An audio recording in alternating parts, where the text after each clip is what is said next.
जा रहा है उस पैसे के बदले उसको रसीद देना पड़ेगी। अपन हर जगह अखबार में भी देखते हैं, कई जगह अपने पास टीवी वगैरह में भी कई बार आता है, राजकीय कर्मचारी या राजकीय विभाग आपसे किसी भी गलत चीज के लिए पैसा नहीं मांगते। हम सभी लोग पढ़े लिखे लोग हैं, जिम्मेदार लोग हैं, हम लोगों को जरूर ध्यान रखना चाहिए कि यदि अगर आप मेरे से फीस ले रहे हो तो मेरे को फीस का रसीद तो दो, और रसीद नहीं दे रहे तो किस बात की फीस?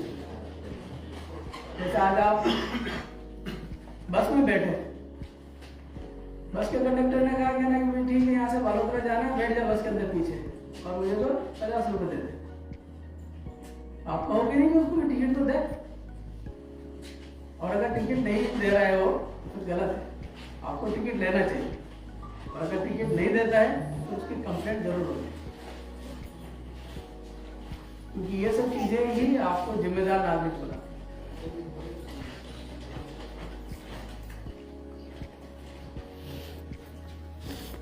और सर बेरोजगारी से संबंधित यहाँ से बेरोजगारी बता नहीं होता है, क्या क्या 2 साल हो गए बेरोजगारी भत्ता वेरीफाई नहीं होते, अप्रूव नहीं करते यहाँ से। देखो वो चीजें वो एक डिपार्टमेंटल प्रोसीजर है, वो उनका जो भी नियम है उसके नियम के आधार पर ही उसको वेरीफाई करेंगे।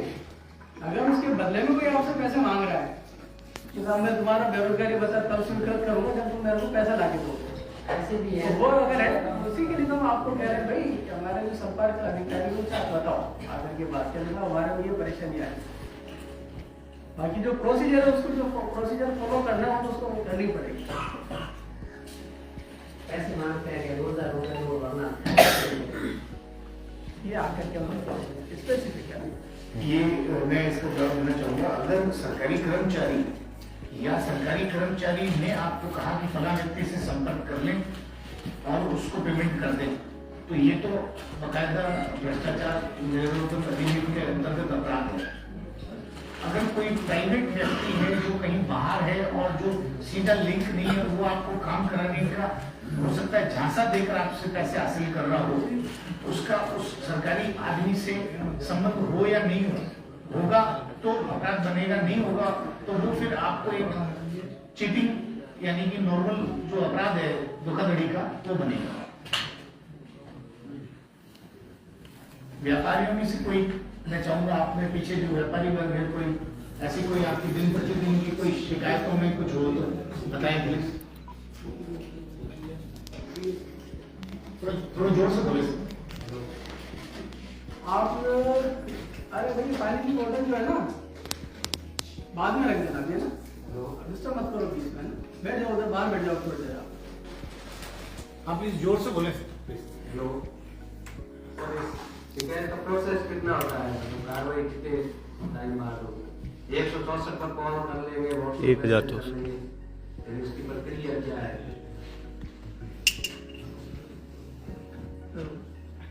आपने कभी कोई शिकायत करी? यहाँ से सर नहीं करी। ऐसा है, आपकी कोई भी शिकायत जब हमारे पास आती है, चाहे 106 कॉल पे आए, चाहे व्हाट्सएप पे आए, चाहे मोबाइल पर आए, जब भी हमारे पास शिकायत आती है तो वो संबंधित अधिकारी को दी जाती है। संबंधित अधिकारी से मतलब सीनियर लेवल पर, या तो डीआईजी या फिर एसपी लेवल पर, फिर वो उस परिवादी से संपर्क करता है।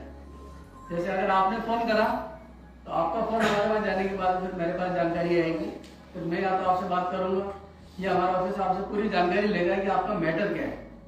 प्रथम दृष्टया उस मैटर को समझा जाएगा कि भाई इसमें आप जो बात कह रहे हो आपकी बात हमारे से संबंधित है भी या नहीं है, एक दूसरे डिपार्टमेंट से संबंधित तो नहीं है। तो जब वो होगी उसके आधार पर फिर हम आपसे संपर्क करके एक डिप्टी एसपी या एडिशनल एसपी स्तर के अधिकारी को आपसे मिलने के लिए भेजेंगे। अगर आप हमारे ऑफिस आ सकते हो वेल एंड गुड, आपको साहब मैं तो नहीं आ सकता, मेरा गाँव दूर है या मैं पास में रहता हूँ, फिर हमारा अधिकारी आपके पास है। इस आने जाने के अंदर हो सकता है 1 दिन का टाइम लगता है। कई बार परिवादी भी कहता है कि साहब मैं आज खेत में पानी देने जा रहा हूँ, मैं आज कुछ और काम करने जा रहा हूँ, कल मैं आपके पास आ जाऊँगा, या मैं गाँव चला गया, बाड़मेर हेडक्वार्टर पे मैं परसों पहुँचूंगा, उसमें होता है। मगर घटनाक्रम के आधार पे कई बार हम लोगों ने 1-1 घंटे में भी कार्रवाई करी है, कई बार एक दिन में भी कार्रवाई हुई, कई बार 2-3 दिन भी हुई। मगर कार्यवाही घटनाक्रम के आधार पर तुरंत होती है। मतलब उसमें ऐसा नहीं है ना कि भाई आप लोगों कह रहे हैं कि साहब मैंने तो सूचना दे दी और कोई हमारे को देखने वाला नहीं, ऐसा नहीं है। क्योंकि जब आपने सूचना दे दी तो उसका फॉलो आउट सभी लेवल पर होगा, मेरे लेवल पर भी होगा, डीजी साहब के लेवल पर भी होगा, एडिशनल एसपी के स्तर पर भी होगा।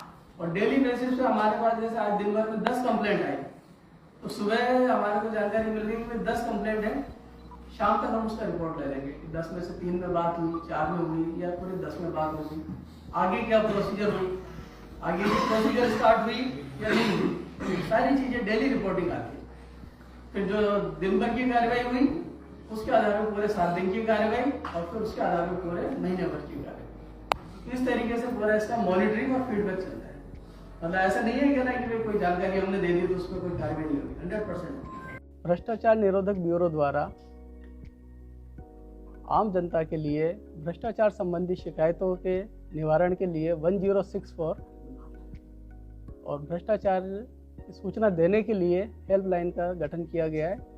इसके नंबर जो है 1064 है। इस 1064 में प्राप्त सभी सूचनाओं का एक वरिष्ठ अधिकारी द्वारा सुनवाई की जा करके संबंधित अधिकारी को और संबंधित जिले को या रेंज को उसको जानकारी दी जाती है और उसके आधार पर आगे की कार्यवाही का कार्यक्रम आयोजित किया जाता है, जिसमें कि उस परिवादी से संपर्क किया जाना, परिवादी से संपर्क करने के बाद में जो भी एक्शनेबल इनपुट है उसके आधार पर अग्रिम कार्यवाही के बारे में निर्धारण किया जाता है।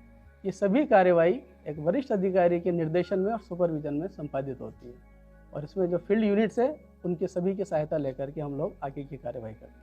सर 2008 से आप 2020 से आप कितना कुछ बदल के देखा है आपने? भ्रष्टाचार पर नियंत्रण करने के लिए भ्रष्टाचार निरोधक ब्यूरो द्वारा समय समय पर इसी तरह की कार्यशाला आयोजित करके सभी लोगों को जागरूक किया जाता है और जो भ्रष्टाचार के जो तरीके हैं और भ्रष्टाचार पर जो नियंत्रण के तरीके हैं उनमें भी लगातार प्रयास किया जाता है कि हम पूर्ण तरीके से भ्रष्टाचार पर लगाम लगाएं। इस संदर्भ में हमें सबसे ज़्यादा सहयोग और जो सहयोग है उसकी आवश्यकता हमें आम जनता से और ख़ास तौर से जो पीड़ित है उनसे हमें होती है। हम चाहते हैं कि आप सभी लोग हमें ज़्यादा से ज़्यादा संपर्क करके अपनी जो भी समस्या है उसके बारे में अवगत कराएं ताकि हम उस पर आगे की कार्यवाही की जा सके। और भ्रष्टाचार निरोधक ब्यूरो भ्रष्टाचार के प्रति 0 टॉलरेंस की पॉलिसी अपनाता है और कहीं पर भी कोई जानकारी हो जिसमें कि राज्य सरकार अथवा केंद्र सरकार के कर्मचारी हों और लोक सेवक हों तो आप उनके खिलाफ हमें जानकारी दें। मैं आपको पूरा भरोसा दिलाता हूँ। इस संबंध में हमारे चौकी हेडक्वार्टर हर जगह पर है, हर जिला स्तर पे हमारी चौकियाँ खुली हुई हैं। इसके अतिरिक्त रेंज स्तर पे जोधपुर के अंदर मैं खुद, मेरा ऑफिस वहीं पर ही है और जयपुर के अंदर हमारे डीजी साहब बैठते हैं, तो हम सभी को आप कहीं से भी जानकारी दे सकते हैं। आपकी जानकारी पे सुनवाई होगी और अग्रिम कार्यवाही अवश्य होगी, ये मैं आपको पूरा भरोसा दिलाता हूँ।